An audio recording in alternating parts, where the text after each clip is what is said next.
Ladies and gentlemen, Jambo. Welcome to Kurgat Eric Finance and Accountancy Tutorials. This is a channel that I have made specifically for those students who are pursuing various finance and accounting courses. So it's yours, this is your video. So make sure you're subscribed to the channel, and please don't forget to hit the notification bell so that whenever I upload a new video, you'll be able to get it right on your devices. Also, please share this video to as many friends as possible so that we can all benefit from it. Don't forget also to like and to comment. If you feel that you've not understood anything from this video, kindly feel free to write it down in the comment section and I'll be able to get it right and I will deal as appropriate. So without much ado, welcome to today's session, which will involve more on introduction of financial accounting. This definition is comprehensive. You will learn that from this definition, you will be able to get a glimpse of what financial accounting is. So let's move on to what financial accounting means. Accounting is the process of recording business transactions, classifying and summarizing them into financial statements for use by the users of these financial statements. We as human beings, we normally communicate to one another by word of mouth. Also, businesses have a way of communicating to us and also communicating to other companies. So, and the language that they use to communicate to us or to other companies is what is known as accounting. Accounting is the language of the business. So I want you to have that in your mind before we proceed. So let's go on to what financial accounting is. So from the term financial, we are going to get the word finance. Finance is anything monetary, isn't it? That involves money. And then accounting, we are trying to keep a record. We are trying to keep a record of these finances. So in short, financial accounting in the layman's language means keeping a record of the finances of the business. But from my point of view, financial accounting is the process of recording business transactions,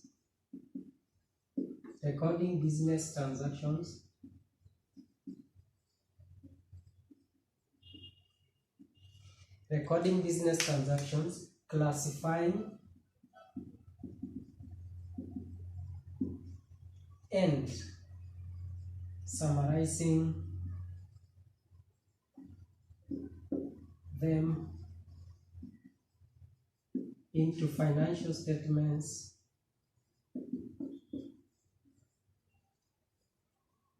for use by users for decision making.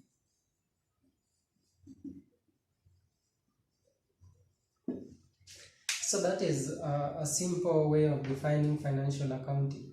Financial accounting is a system of recording business transactions, classifying them, and summarizing them into financial statements for use by the users of these financial statements to make informed decisions. So from our definition, it is evident that we have these key terms: the recording of business transactions, we have classifying of business transactions, we have summarizing the same into financial statements for use by who? By the users of these financial statements to make decisions. So these terms that I have underlined here are normally known as the phases of accounting or the phases of accounting process. These ones, the recording, the summarizing, classifying, these are the phases of financial statements. So let's start with the first phase of recording. We normally record business transactions in the organization. But before I move deeper to what recording means, let us first of all understand the meaning of business transactions. Business transactions are activities that happen in the organization that can be measured in terms of money. So once again, the business transactions are activities, take note, that happen in the organization or within the business that can be measured in terms of money, or the ones that are monetary. So business transactions are normally categorized broadly into two: the cash transactions and the credit transaction. But before we look at each and every one of these transactions, allow me to give an example whereby we shall be able to differentiate, to give a clear differentiation between the activities that can be measured in terms of money in the business that are supposed to be captured by the accountant, and the ones that are not measured in terms of money and where an accountant is not involved. So let's take this example. There's a disagreement in the company between the watchman, or whom we refer as the gateman, and the secretary of the organization or of that company. And then in the process, the watchman bites the nose of the secretary, biting using his teeth, and then the result is that this secretary is supposed to be taken to the hospital. So this is an occurrence that has happened in the organization. It is an activity, yes, that has happened in the organization, but cannot be measured in terms of money. Why? Because money is not involved. So, but let's say the accountant of the business or the accountant of that company takes out some cash to facilitate the transport of this secretary to the hospital, and maybe to cater for the medical charges. So this one, money has been involved, and the accountant will have to capture in the books of accounts that this amount of money was used to transport the secretary to the hospital and also to cater for his medical charges. So that is what I'm talking about when I say the business transactions involves money, where money is involved. Are we together? So let us look at the different categories, or the different the two types of business transactions. Business transactions can be in form of cash or in credit, as I had said earlier. Cash transactions is whereby physical cash is involved. For instance, let us say the company has sold goods to James, and then James has paid for the goods in cash, that is in physical cash. So that one is a cash transaction whereby cash can be felt. The physical cash, that's what I'm talking about when I say the cash transaction. And then the cash transaction again can come up whereby James decided to pay in form of check. So that is payment through the bank. So that one also is a cash transaction. It's a cash transaction because cash is felt, but in form of check. And then we have the next category of business transactions, that is credit transaction. Credit transaction is whereby the person whom we've sold goods to decides to pay for the same at a future date. So this is whereby the payment of goods or services are deferred to a future date. So in short, these credit transactions is whereby payment is deferred to a future date. For instance, the company has sold goods to the same James, and then James promises to pay for these goods and services, let's say in 3 months' time. So that one is called a credit transaction, whereby the goods have been advanced to James, but he will pay at a future date. So we can come back to where we say recording of business transactions. These transactions are normally recorded in what is known as the accounting books.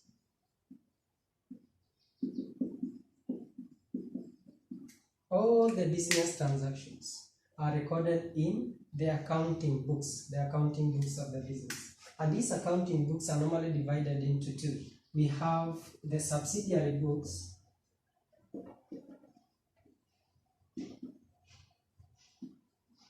and we have the principal books.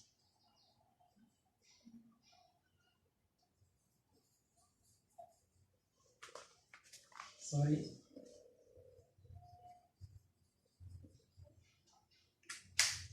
The subsidiary books is whereby the first entry of transaction is done. This is whereby the transactions are first recorded.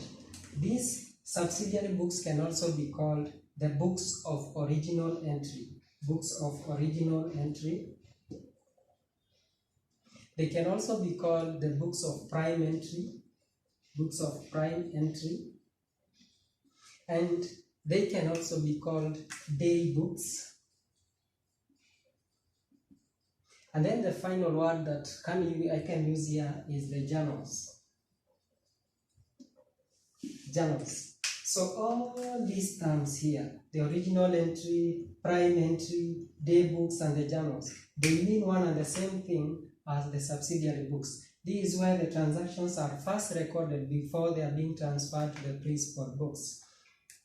So the journals, they are referred to as the journals because the transactions are arranged chronologically in terms of their occurrence. So they are referred to day books because that is where daily transactions are recorded. Daily transactions are recorded here. And then the principal books are divided into two. We have the ledgers and the cash book.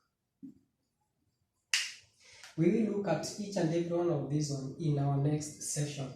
The subsidiary books. Examples of subsidiary books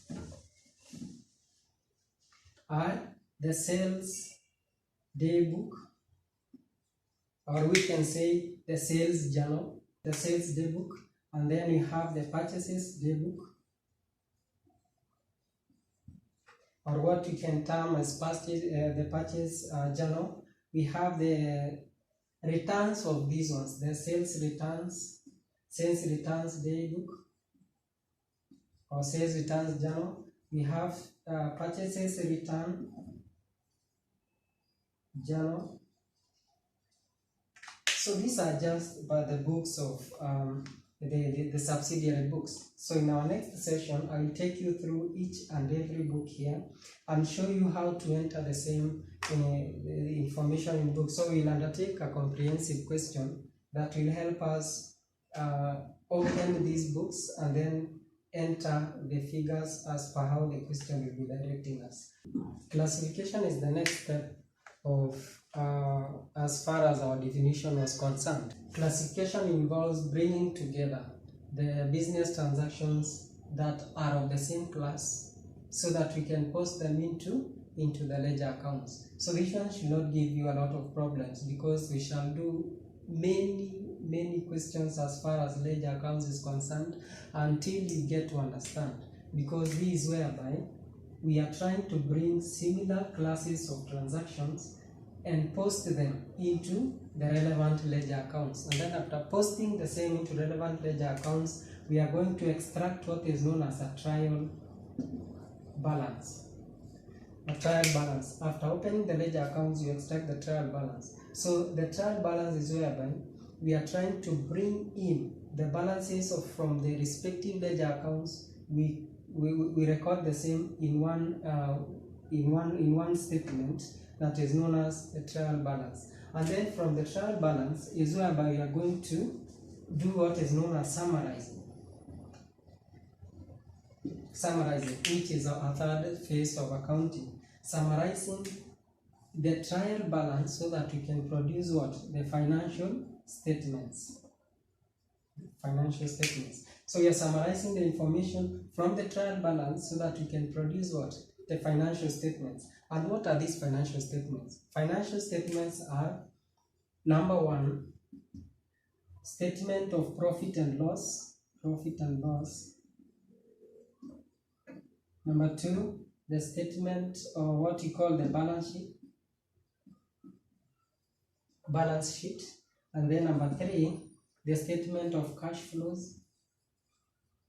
Then number four, we have the statement of changes in equity. Statement of changes in equity. Let me just give a glimpse of what a profit and loss account is, the balance sheet, the cash flows, and the statement of changes in equity.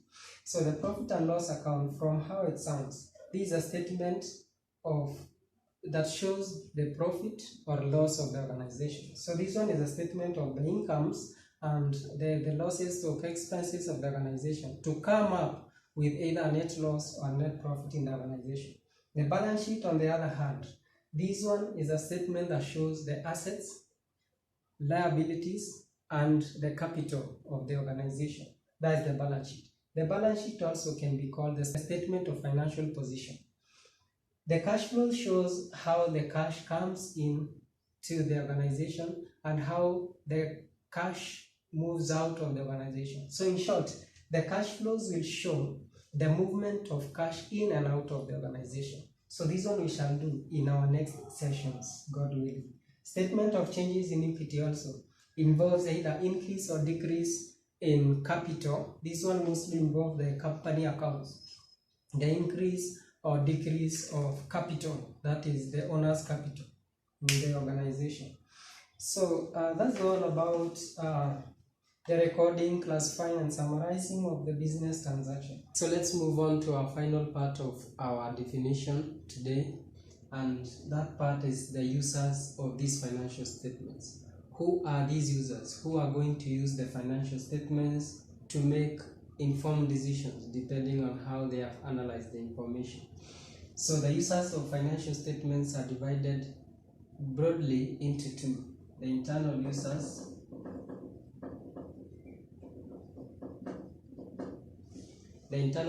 of financial statements and the external users.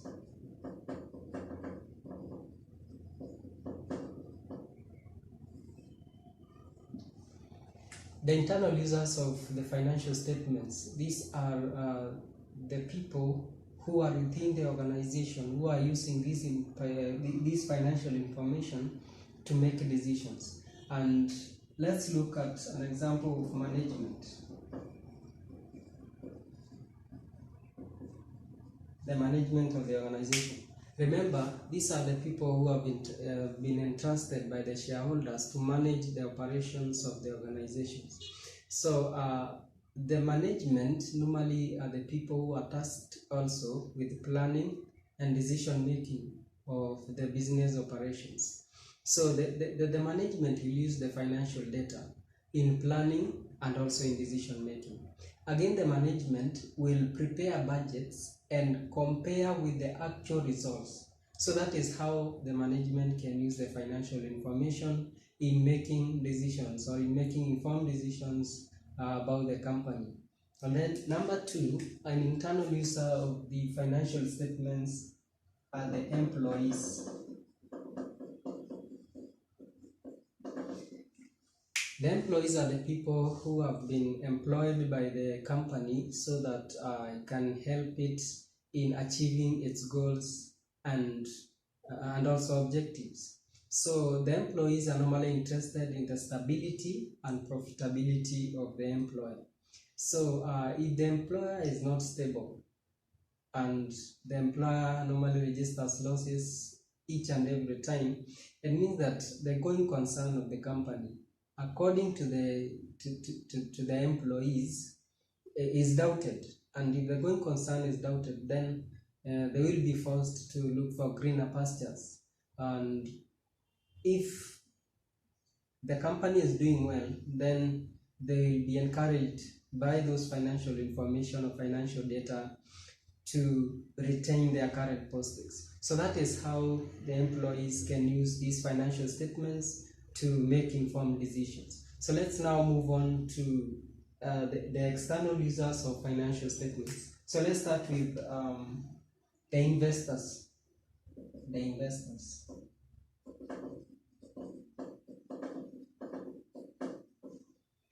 The present and current, the present and potential investors. The investors are people who bring in some cash or those who invest in the company. So, and at the end of it, they will require to be given what is known as a return on their investment, ROI. So these investors, or the present and the potential investors, will use the financial information to determine or to check on the risk inherent in the company. The risk normally reduces their returns, isn't it? So from the financial data, they will be able to tell the risk that is inherent in the company that will affect their investment. And again, these investors will use this financial information to check on whether they will maintain their investments, if they are going to increase or if they are going to reduce their investments. So that is how these investors will use this financial information to make decisions. And lenders are the people who gives us part of their capital to our company to increase some capital that we have. So they give us capital in form of loans. So these lenders will use the financial statements to determine the amount of loan that they are going to advance to us as a company, and they are also going to use these financial statements to know if the loans and interests that we have, if we will be able to pay as a company when they fall due. So that is how the lenders will use the financial statements. Another set of external use of the financial statements is the customers.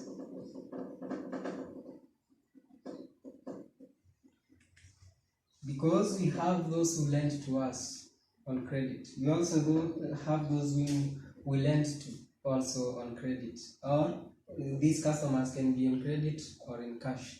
So since the customers are the ones who are purchasing from us some goods and services, they are also supposed to check on our financial information so that to determine if, or rather to anticipate for price changes and seek alternative sources of supplies if our financial statements are not okay. So it will depend on the strength of our financial statements. Another set of our external user of financial statements is the government.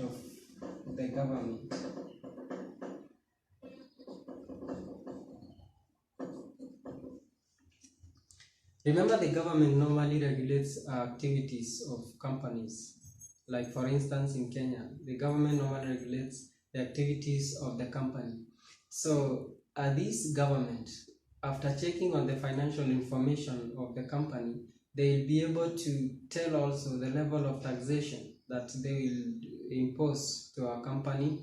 And this government also will use our financial statements to prepare for what is known as national statistics. So that is how, in short, the government uses the financial information of the company. We have a big list of those who use the financial statements of the company.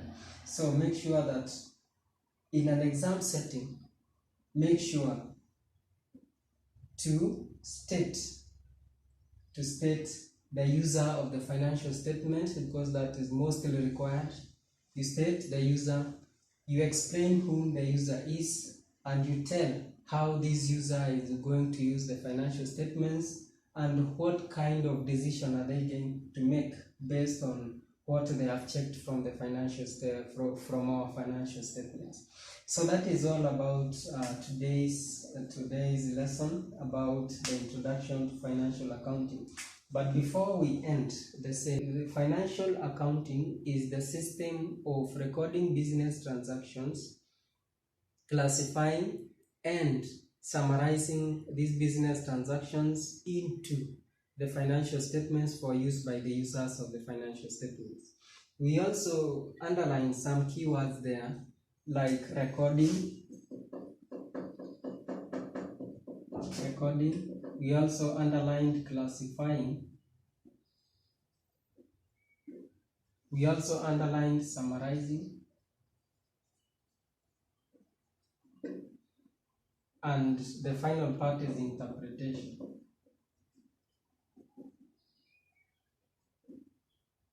This one mostly is whereby the users fall. So these can be referred to us as the phases of accounting, the phases of accounting process. The recording phase, classifying, summarizing, and interpretation.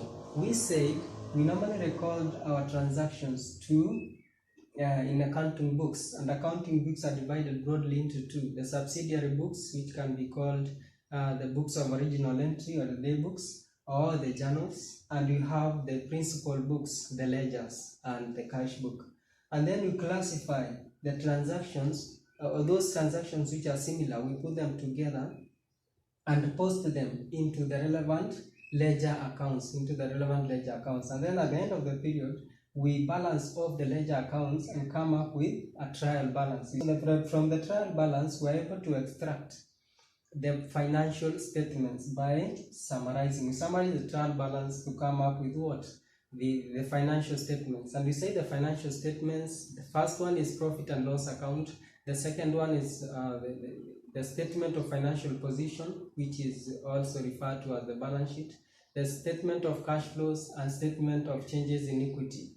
And then finally, we have the interpretation phase. This one is the last phase of accounting process, whereby you are trying to interpret the financial information or the financial statements to these users so that they can be able to make informed decisions. And we also say that the users of financial statements are broadly categorized into two: the internal users and the external users. And we've checked on two internal users, the management and also the employees, and I've told you how each and every one of them are going to use these financial statements to make informed decisions. Also, we talked of the external users as part of the users of financial statements, and I've noted some investors, lenders, customers, and the government. The list is long. It depends on how this person or this user is going to use the financial statement. I've also explained each and every one of them, and I've told you how they are going to use this financial data. See you in our next session. Until next time, it's goodbye for now.